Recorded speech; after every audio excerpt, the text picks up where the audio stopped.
আপনি ফজর পর্যন্ত যদি ঘুমিয়ে থাকেন আপনার ঘুমানোটাও নফল ইবাদত হয়ে যাবে। আর ওযু অবস্থায় এশার নামাজ পড়ে এই নিয়তে যদি আপনি ঘুমান যে ফজরের টাইমে উঠে নামাজ পড়বো, ওই রাতে আপনার যদি মরণ চলে আসে তাহলে শহীদদের মর্যাদা আল্লাহ আপনাকে দান করবে। সুবহানাল্লাহ। তাহলে 5 ওয়াক্তের নামাজ যেটা ফরজ, এটাকে আপনাকে পালন করতে হবে। আর আপনি নামাজ একটাও পড়লেন না তো দোকানে বসা হলো, ইবাদত হবে না। জমি জায়গাতে চাষবাস করা হবে, ইবাদত হবে না। নামাজ পড়ে চাষবাস যদি করেন, দোকানে বসেন তো ইবাদত হয়ে যাবে। তো আমরা সুযোগটা ছাড়বো কেন? শুধু দোকানে কেন বসবো? নামাজ পড়ে দোকানে বসবো যেন ইবাদত হয়ে যায়। মুসলমান পিছিয়ে আছে নামাজের ব্যাপারে সব থেকে বেশি। একজন মুসলমান যখন ঈমান আনে সব থেকে বড় দায়িত্ব কি? আল্লাহ কোরআন শরীফে বলেন, আলিফ লাম মিম যালিকাল কিতাবু লা রাইবা ফীহি হুদাল লিল মুত্তাকিন আল্লাযীনা ইউমিনুনা বিল গায়ব ওয়া ইউকিমুনাস সালাহ।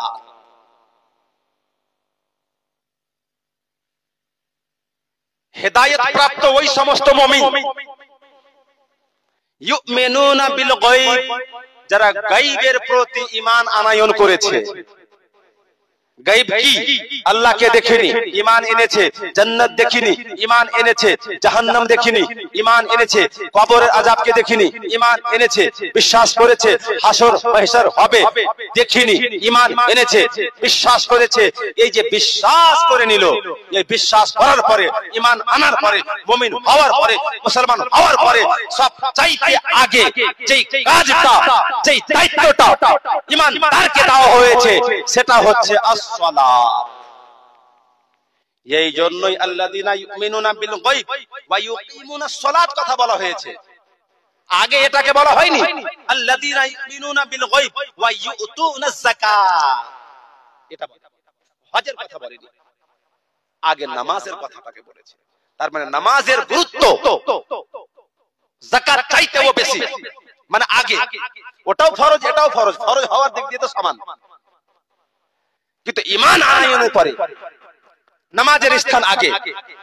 আপনি দেখবেন বুখারী বলেন, মুসলিম বলেন, তিরমিজি বলেন, যে কোনো হাদিসের কিতাব বলেন, কিতাবুল ঈমানের মধ্যে একটা হাদিস আছে, বুনিয়াল ইসলাম আলা খামস, ইসলামের স্তম্ভ 5টা জিনিসের উপর। মিশকাত শরীফ হাদিসে সব কিতাবের মধ্যে, কিতাবুল ঈমানের মধ্যে, সাধারণত সব কিতাবের মধ্যে।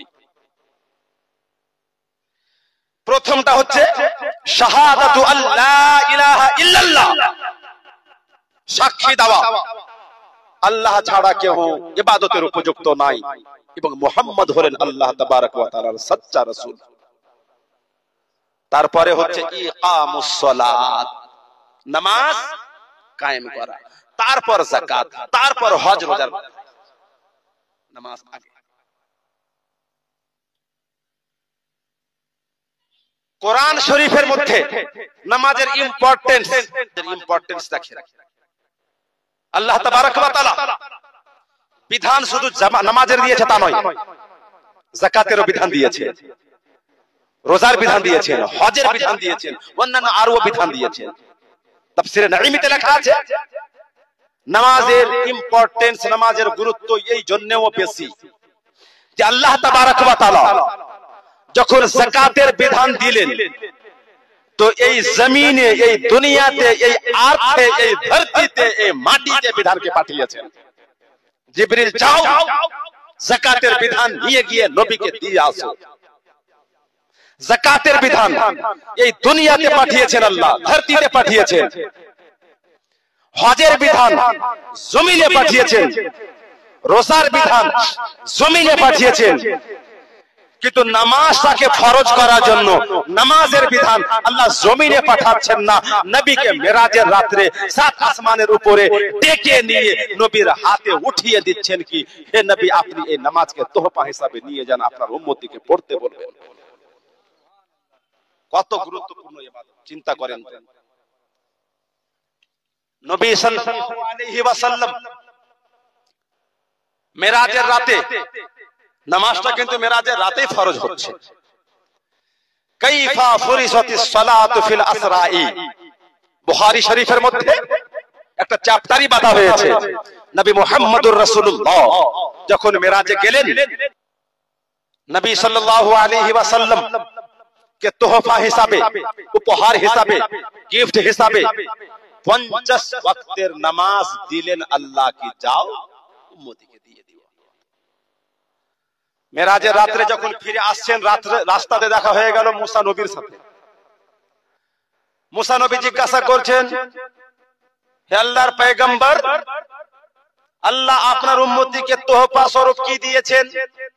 বললেন 50 ওয়াক্তের নামাজ। মুসা নবী মাথায় হাত, বাপরে বাপ, 50 ওয়াক্তের নামাজ আপনার উম্মতি পড়তে পারবে না? আমার অভিজ্ঞতা আছে, আমার কনফিডেন্স আছে, আমি বনি ইসরাইলের কাছে তাবলীগ করেছি, এত ইবাদত করতে পারবে না। আর ঠিকই 5 ওয়াক্তের যারা পড়ে না 50 পড়তে পারবে। নবী আপনি যান, কিছু কম করে আনেন। নবী গেলেন, আল্লাহ কিছু কম করে দেওয়া হোক।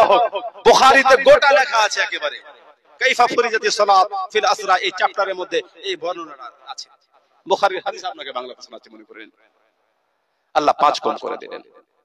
আবার রাস্তাতে আসলেন, মুসার সঙ্গে দেখা, কত কম করেছেন? 5। কত আছে? 45। এটাও বেশি, আবার যান, কম করে আসেন।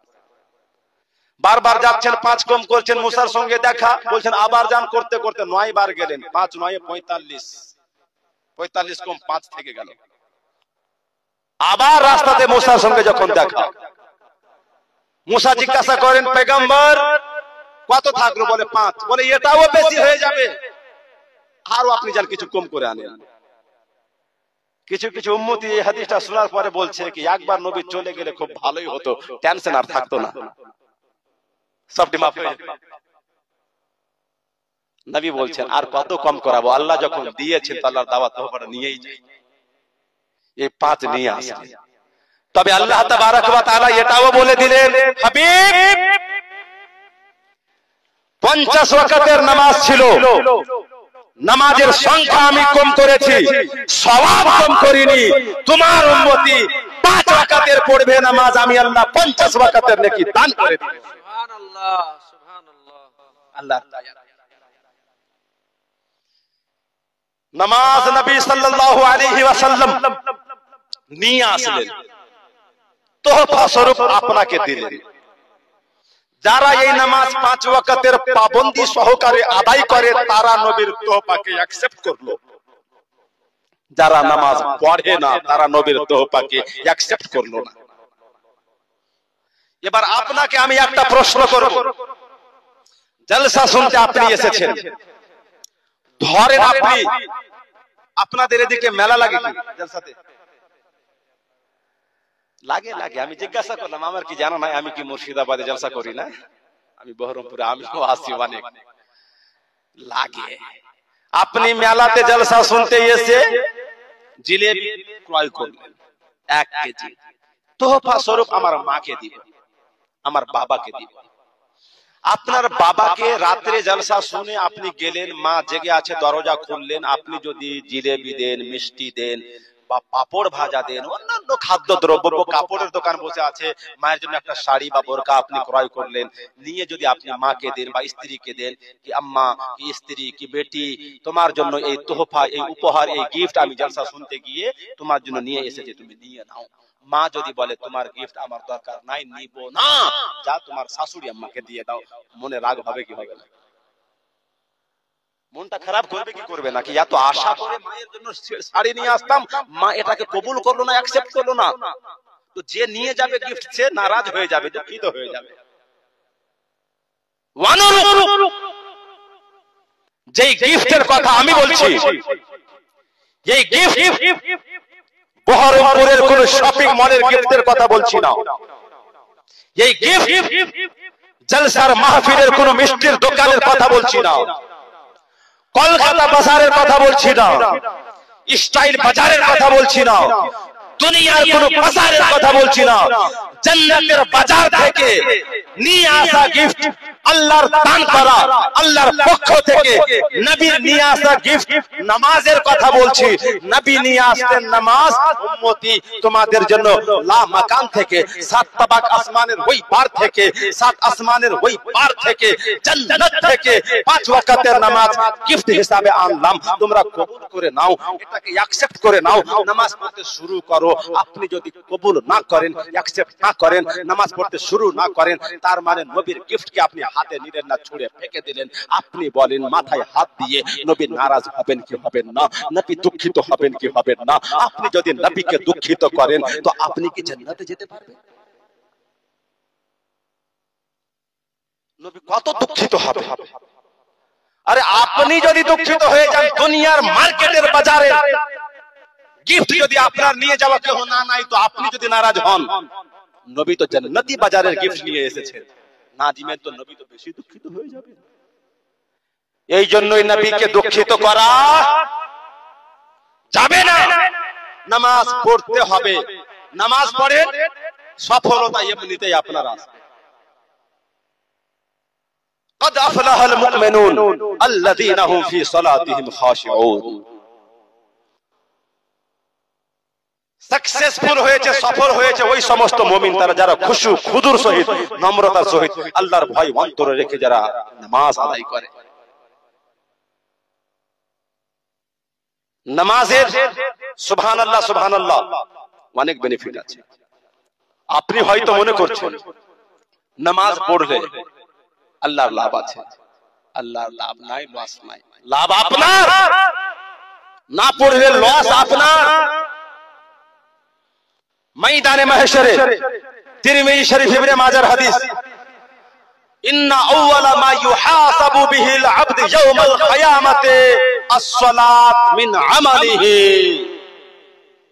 নবী মুহাম্মদুর রাসূলুল্লাহ বলেন, হাশরের ময়দানে হিসাব নিকাশ হবে, বান্দার কাছ থেকে সর্বপ্রথম তার আমল সমূহের মধ্য থেকে তার নামাজের হিসাব নেওয়া হবে।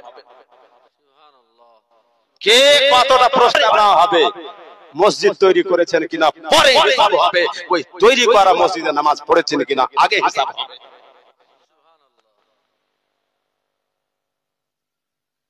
যেই জিনিসের হিসাব আগে নেওয়া হবে ওই জিনিসের কথাই ভুলে গিয়েছি।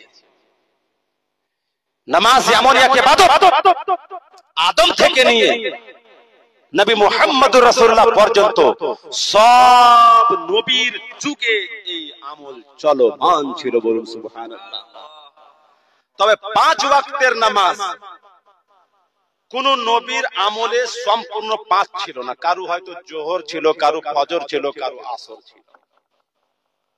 নবী মুহাম্মদুর রাসূলুল্লাহর উম্মতের জন্য শেষে আল্লাহ 5 ওয়াক্তের রেখে দিলেন, যেন আদম থেকে নিয়ে ঈসা পর্যন্ত বিভিন্ন নবীর বিভিন্ন উম্মতিরা যত সওয়াব অর্জন করেছে, একাই উম্মতে মুহাম্মদী ওই সওয়াব 5 ওয়াক্তের নামাজ আদায় করে সুবহানাল্লাহ। আলা হযরত ইমামে আহলে সুন্নাত ফতোয়া রিজভিয়ার মধ্যে এবং তাফসীরে নাঈমের মধ্যেও এটা লেখা, সর্বপ্রথম ফজরের 2 রাকাত নামাজ আদায় করেছিলেন হযরত আদম নবী আলাইহিস সালাম। 300 বছর ধরে